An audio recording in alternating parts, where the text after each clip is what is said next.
Araw mga katulong. So biglang pumitik yung ugat ko sa tuhod. Ay. So, magandang araw po. So, ngayon is Sabado, diba? So, lalabas na naman tayo saglit Yung bang nawili ka sa kakatrabaho mo, nakalimutan mo pala, hindi ka pa pala nakakain, ano? Kaya ito, 6 ano na, 6 something na ng gabi. Malalabas tayo. Pero gusto ko lang mag take away. At first, yung decision ko kanina, bago ako bumaba, is mag take away. Doon ako kakain. Pero hindi na, doon ako kakain sa may bahay. Parang komportable kasi ako pag sa bahay ako eh. Pag sa labas kasi ako sometimes kumakain, mga katulong. Parang binibilisan ko yung pagmuya ng ginakain ko. Kasi gusto ko matapos ka agad. So kapag sa may bahay ka, di ba, kahit na mag-isang oras ka pa dyan nakaupo dyan para lang tapusin yung pagkain mo, so walang problema talaga. Kaya mag-ano na lang tayo, mag take away tayo para komportable tayo makakain.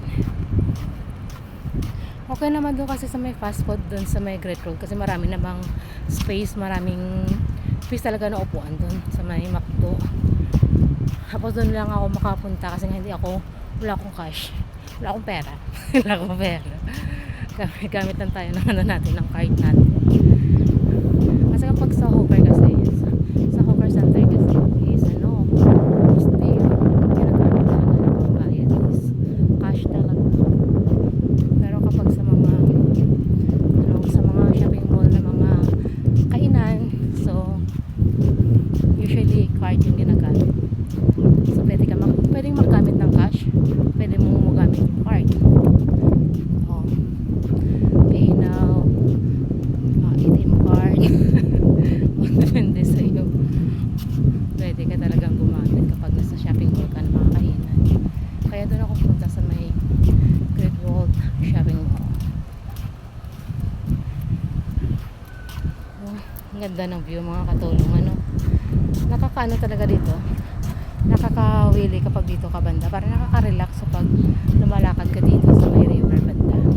Tapos malakas pa yung hangin. Tingnan niya ako, diba? Malakas yung hangin. Pero sa may bahay mga katulong, grabe ang init. Grabe yung pawis ng katulong niya. Kasi nga hindi rin ako nag-electric fan kapag araw. Unless nakaupo ako, so mag-on ako ng electric fan. Pero kapag natrabaho, wala ka naman naka-on yung electric fan. Kung gumagalaw-galaw ka man, bit-bitin mo. Ay, actually, katatapos na natin magkos-kos ng kopita. Kasi darating naman kasi yung ama kong lalaki. So, kailangan nating linisin na naman yung dapat linisin. Kaya, kaya nga busy na naman yung katulong. So, pati yung pagkain niya, nakakalimutan niya na. Kaya yun lang. Sige na mga katulong, hanggang dito na lang ako, samantalang yung iba is nag-enjoy sa pag-jogging nila. Tingnan nyo, diba?